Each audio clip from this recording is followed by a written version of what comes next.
میں نے اپنی لاسٹ کی 2 ویڈیوز ایک ساتھ بنوائی تھیں، ایک ڈاکٹر عبدالقدیر خان والی اور ایک یہ ویڈیو جو میں آج پوسٹ کرنے جا رہا ہوں۔ میں اس کو لیٹ پوسٹ اس وجہ سے کر رہا ہوں تاکہ اس سے کسی کی دل آزاری نہ ہو۔ اگر اب بھی اس پوسٹ سے کسی کی دل آزاری ہوتی ہے، کسی کو کچھ برا لگتا ہے تو پلیز مجھے بتائیے گا تاکہ میں اپنی ایک معذرت کی ویڈیو بنا کر اپلوڈ کر سکوں اور جن جن بہن بھائیوں کا دل دکھا ہے میری باتوں سے میں ان سے معذرت کر سکوں۔ آپ لوگ کہتے ہیں کہ ہم لوگ عاشق رسول ہیں، آپ لوگ کہتے ہیں کہ ہم لوگ عاشق رسول ہیں، صلی اللہ علیہ وآلہ وسلم ہیں۔ عاشق رسول کسے کہتے ہیں میں آپ کو بتاتا ہوں۔ جب آپ صلی اللہ علیہ وآلہ وسلم اس دنیا سے پردہ فرما گئے تو حضرت بلال رضی اللہ تعالیٰ عنہ اذان دینے کے لیے، جب پہلے دن فجر کی اذان دینے کے لیے مکہ گئے، انہوں نے اللہ اکبر کہا، اشہد ان لا الہ الا اللہ، اشہد ان لا الہ الا اللہ کہا، اور جب وہ اشہد ان محمد رسول اللہ پر پہنچے تو ان کا گلا بند ہو گیا اور وہ بے ہوش ہو کر گر پڑے۔ پھر کھڑے ہوئے اذان کنٹینیو کری، جیسے ہی اشہد ان محمد رسول اللہ کہا، کیونکہ جب وہ اشہد ان محمد رسول اللہ حضرت بلال رضی اللہ تعالیٰ عنہ اپنی اذان میں کہتے تھے تو رسول اللہ صلی اللہ علیہ وآلہ وسلم اپنے حجرے سے باہر تشریف لاتے تھے۔ پھر وہی ہوا، ان کا گلا بند ہوا اور وہ بے ہوش ہو کر گر گئے اور اذان کسی اور نے مکمل کی۔ 3 دن تک 5 ٹائم ایسا ہوتا رہا کہ حضرت بلال کا سیم جگہ گلا بند ہوتا رہا، وہ بے ہوش ہو کے گرتے رہے۔ تو وہ حضرت ابو بکر صدیق جو اس ٹائم کے خلیفہ تھے وہ ان کے پاس گئے اور حضرت ابو بکر صدیق سے فرمایا کہ مجھے جہاد کے لیے نامزد کر دیں، میں جہاد پر جانا چاہتا ہوں اور جامع شہادت نوش کرنا چاہتا ہوں۔ حضرت ابو بکر صدیق نے ان کی یہ خواہش قبول کی اور ان کو جہاد کے لیے دمشق روانہ کر دیا۔ جب وہ دمشق میں جا کر جہاد کرنے لگے اور 8 10 12 سال گزر گئے تو ان کے خواب میں رسول اللہ صلی اللہ علیہ وآلہ وسلم کی زیارت ہوئی اور رسول اللہ صلی اللہ علیہ وآلہ وسلم نے ان کو کہا، اے بلال، ایسی بھی کیا ناراضی کہ تم نے آ کے ہم سے ملنا ہی چھوڑ دیا ہے۔ حضرت بلال جیسے ہی اس خواب سے بیدار ہوئے، سیدھا اٹھے، اپنے گھوڑے پر سوار ہوئے اور سیدھا مکہ پہنچے۔ مکہ پہنچ کر یا مدینہ پہنچ کر، اگر تھوڑی سی کمی بیشی میں کر رہا ہوں تو اس کو معاف کر دیجیے گا، مکہ اور مدینہ یا دونوں میں سے کسی بھی ایک جگہ پہنچے جہاں پر آپ صلی اللہ علیہ وسلم کا روضہ مبارک ہے، وہاں پر گئے اور قبر سے لپٹ کر اتنا روئے کہ قبر کی مٹی تر ہونے لگی۔ اتنے میں جنت کے نوجوانوں کے سردار حضرت امام حسن اور حضرت امام حسین رضی اللہ تعالیٰ عنہ نے جب دیکھا کہ حضرت بلال واپس آ گئے تو وہ دونوں گئے اور حضرت بلال سے فرمایا کہ آج آپ اذان دیں۔ نواسۂ رسول صلی اللہ علیہ وآلہ وسلم کی خواہش تھی، حضرت بلال منع نہیں کر پائے اور اذان دینے کے لیے مکہ چلے گئے۔ جب مکے کی چھت پر چڑھ کے انہوں نے صرف اللہ اکبر کہا، جب صرف اللہ اکبر کہا، اپنی اذان اسٹارٹ کی تو پورا مکہ اور پورا مدینہ گھروں سے باہر آ گیا، کیونکہ یہ ایک معجزہ تھا۔ وہ ایک ایسا معجزہ تھا کہ 10 12 سال بعد مکہ اور مدینہ کی سرزمین حضرت بلال کی آواز سن رہی تھی اور سب لوگ اس طرح باہر آ رہے تھے کہ وہ کسی معجزے کے انتظار میں ہوں، ان کو لگ رہا ہو کہ ابھی رسول اللہ صلی اللہ علیہ وآلہ وسلم آئیں گے اور جماعت کروائیں گے، لیکن ایسا کچھ بھی نہیں ہوا۔ حضرت بلال نے اپنی اذان مکمل کی اور پھر جماعت کرائی۔ اسے کہتے ہیں رسول اللہ صلی اللہ علیہ وآلہ وسلم سے محبت۔ اب میں اپنے اصل ٹاپک کی طرف آتا ہوں۔ ہمارے کچھ بہن بھائی کہتے ہیں کہ نیاز کھانا منع ہے یا حرام ہے۔ نیاز کھانا منع ہے یا حرام ہے، یہ آپ کا مسئلہ نہیں ہے۔ جس رسول کی آپ لوگ پیروی کرتے ہیں انہوں نے آپ کو پتہ ہے کہ پڑوسیوں کے کتنے حقوق بیان کیے ہیں،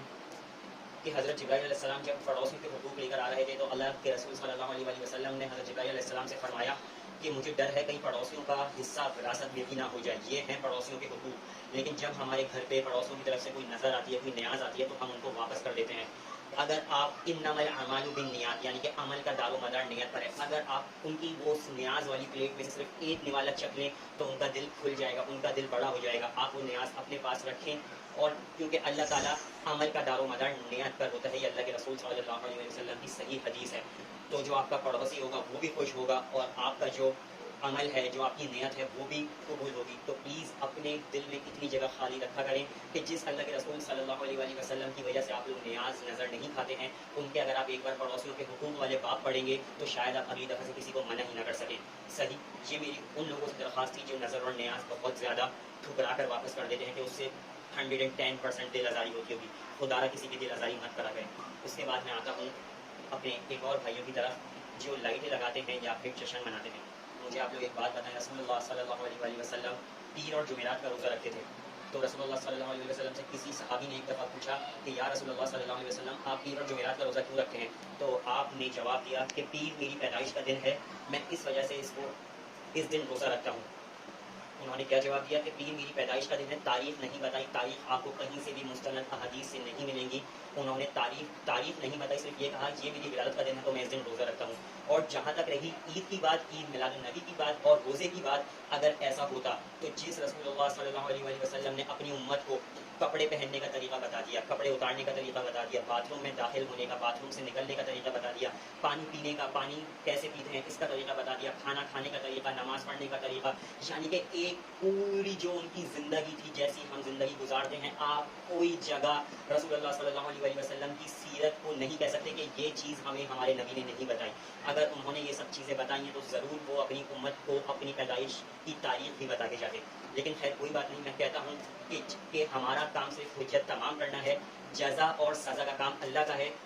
یہ کام صرف اللہ کو ہی کرنے دیں کہ جزا کا بھی اور سزا کا بھی، یہ دونوں کام اللہ سائیں کے ہیں، آپ ان کو اللہ سائیں پر ہی چھوڑ دیں۔ آپ لوگ اپنی جیب سے ایک پیپر نکال کے دوسرے جیب سے ایک اسٹیمپ نکال کے جو ٹھپا لگاتے ہیں کافر کو اور پکڑا دیتے ہیں، اس کو ختم کر دیں۔ پلیز اپنے ڈومین میں رہ کے کام کریں، اپنے جتنا آپ کو حد دی گئی ہے صرف اس حد میں رہ کے کام کریں۔ آپ کی حد اتنی ہے کہ آپ صرف لوگوں کو ایک دو بار بتا کے اپنی حجت تمام کر سکیں، اس کے بعد کی جتنی بھی جزا سزا کافر ان سب کی جو ذمہ داری ہے وہ اللہ سائیں کے پاس ہے، وہ آپ لوگوں کے پاس نہیں ہے۔ تو میں آپ سے درخواست کرتا ہوں کہ پلیز ایسا نہیں کرا کریں۔ اور دوسری، میں نے کل ایک بورڈ پڑھا کہ اس پہ لکھا ہوا تھا کہ سوائے ابلیس کے سبھی تو خوشیاں منا رہے ہیں، تو میں آپ لوگوں سے بھی درخواست کرنا چاہوں گا کہ یہ کام بھی اللہ کا ہے کہ کون ابلیس ہے، کون آدم ہے اور کون آدم کی کے ساتھ کے علاوہ اللہ کے حبیب رحمۃ للعالمین حضرت محمد مصطفیٰ صلی اللہ علیہ وآلہ وسلم کا امتی ہے۔ یہ کام صرف اللہ تعالیٰ کو کرنے دیں۔ اللہ تعالیٰ نے ہماری جو حد مقرر کی ہے، ہمارا جو ڈومین مقرر کیا ہے کہ تم لوگوں کو صرف اس کے اندر کام کرنا ہے، آپ لوگ پلیز صرف اسی کے اندر کام کریں۔ اگر آپ لوگ اس سے باہر نکلیں گے تو آپ لوگ منہ کے بل جہنم میں جا کے گر جائیں گے۔ کسی کو کافر نہیں کہا کریں، کسی کو ابلیس نہیں کہا کریں۔ میں کہتا ہوں کہ توحید پر اتنے پکے ہو جاؤ کہ لوگ آپ کو اہل حدیث سمجھنے لگے، امر بالمعروف و نہی عن المنکر پر اتنے پکے ہو جاؤ، رسول اللہ صلی اللہ علیہ وآلہ وسلم کی محبت میں اتنے پکے ہو جاؤ، صحابہ رضی اللہ تعالیٰ عنہ کی محبتوں میں اتنے پکے ہو جاؤ کہ لوگ آپ کو دیوبندی، تبلیغی، جماعت اسلامی، تنظیم اسلامی اور بریلوی سمجھنے لگے۔ اور اہل بیت سے اتنی محبت رکھو، اہل بیت سے اتنی محبت رکھو کہ لوگ آپ کو اہل تشیع سمجھنے لگے۔ امت کو جمع کرنے کا یہ ایک ہی طریقہ ہے، جزا اور سزا کا تعلق صرف اللہ سے ہے، ہمارے پاس اس کا کوئی اختیار نہیں ہے کہ ہم کسی کو کافر کہیں، کسی کو ابلیس کہیں۔ اللہ تعالیٰ نے ہمیں جس ڈومین میں کام کرنے کا کہا ہے، میں آپ لوگوں سے ریکویسٹ کرتا ہوں صرف اتنے ہی ڈومین میں کام کریں اور امت کو اکٹھا کرنے کی کوشش کریں۔ کسی کو نہ جھڑکیں، پڑوسیوں کے بہت زیادہ حقوق ہیں، اگر آپ نظر نیاز نہیں کھاتے، صرف اپنے پڑوسی کا دل رکھنے کے لیے اگر آپ اس میں سے ایک نوالا بھی کھا لیں گے، اگر آپ پلیٹ لے کے اندر رکھ دیں گے تو آپ کے پڑوسی کا دل اس کی وجہ سے اتنا بڑا ہو جائے گا، اس کی نظر میں آپ کی عزت بہت زیادہ بڑھ جائے گی۔ لیکن ہاں ادھر میں ایک بات اور بتاتا چلوں کہ جس پر آپ کو کنفرم یقین ہو کہ یہ اس نظر اور نیاز پر اللہ کے علاوہ کسی اور کا نام ہی لیتے ہوں گے، کیونکہ جن کے ساتھ آپ رہتے ہیں بہت سالوں سے، آپ کو ان کے طور طریقوں کا پتہ چل جاتا ہے، تو وہ نظر اور وہ نیاز نہیں لیں، یا اگر قبول کر بھی لیں تو وہ کسی غریب کو دے دیں۔ صحیح، میں صرف یہ کہتا ہوں کہ پلیز امت بن جائیں، پلیز امت بن جائیں، پلیز امت بن جائیں۔ حمزہ ملک کو اپنی دعاؤں میں یاد رکھیے گا، میرے واسطے دعا کیجیے گا۔ اگر مجھ سے کوئی غلطی ہو گئی ہو تو مجھے بتائیے گا، میں اپنی ایک معذرت کی ویڈیو اپلوڈ کروں گا۔ اگر کسی کی دل آزاری ہوئی ہو تو میں معذرت کرتا ہوں، میں سوری کرتا ہوں، میں ہاتھ جوڑتا ہوں۔ جزاک اللہ، السلام علیکم۔